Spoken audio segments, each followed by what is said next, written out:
Sauve-toi pour ta vie, Genèse 19, 17.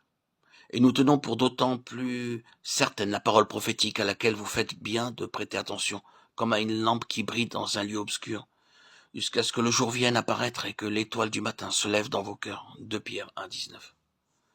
Vous sondez les Écritures parce que vous pensez avoir en elles la vie éternelle. Ce sont elles qui rendent témoignage de moi. Jean 5, 39.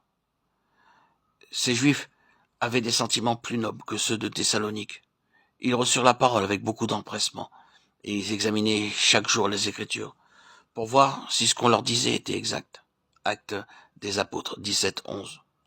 Ne méprisez pas les prophètes, mais examinez toutes choses.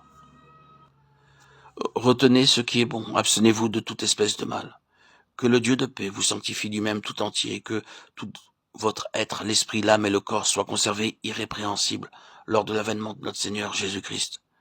Je vous en conjure, par le Seigneur, que cette lettre soit lue à tous les frères, 1 Thessaloniciens 5, 20, 23, 27. Quiconque croira sincèrement et priera vivra cette expérience. Je puis tout par celui qui me fortifie.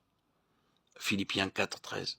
Ce n'est qu'en suivant Jésus avec un cœur sincère et en lui faisant confiance, parce qu'il est notre Rédempteur vivant, que nous pouvons développer un caractère semblable au sien, et de cette façon être prêts pour son retour. Voici l'alliance que je ferai avec eux après ces jours-là, dit le Seigneur. Je mettrai mes lois dans leur cœur et je les écrirai dans leur esprit. Hébreux 10, 16, Jérémie 31, 33. Vous souvenez-vous que l'obéissance de l'homme fut mise à l'épreuve par un fruit dans le jardin d'Éden, l'arbre de la connaissance du bien et du mal. Genèse 2, 16, 17. De nouveau, dans les derniers jours, l'obéissance de l'homme sera testée avec un commandement spécial de Dieu. Jacques 2, 10. Alors le serpent trompeur demanda, Dieu a-t-il réellement dit? Genèse 3, 1. Quelles conséquences catastrophiques l'humanité n'a-t-elle pas récolté de cette désobéissance? Genèse 3. Le doute concernant un commandement clair de Dieu est à nouveau semé dans le cœur de l'humanité à notre époque, par l'ennemi suprême de Dieu, suggérant ceci. Est-ce que Dieu prend vraiment au sérieux le sabbat du 7e jour? Quand on découvrira que l'observation du dimanche n'est rien d'autre qu'un commandement d'homme, on devra se rappeler les paroles de Jésus. Hypocrite, Ésaïe a bien prophétisé sur vous, ainsi qu'il est écrit.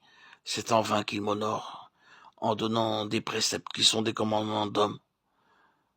Vous rejetez fort bien le commandement de Dieu pour garder votre tradition. Marc 7, 6, 9. Par le prophète Ézéchiel, Dieu avertit son peuple. Ne suivez pas les préceptes de vos pères, n'observez pas leurs coutumes, leurs traditions, ne vous suivez pas par leurs idoles. Je suis l'Éternel votre Dieu. Suivez mes préceptes, observez mes ordonnances et mettez-les en pratique.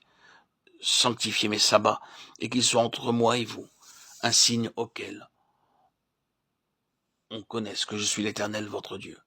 Ézéchiel 20, 18, 20. Jérémie 9, 12, 13. Les commandements des hommes et leurs traditions ne nous libèrent pas du principe chrétien. Il faut obéir à Dieu plutôt qu'aux hommes. Acte 5, 29. 4, 19.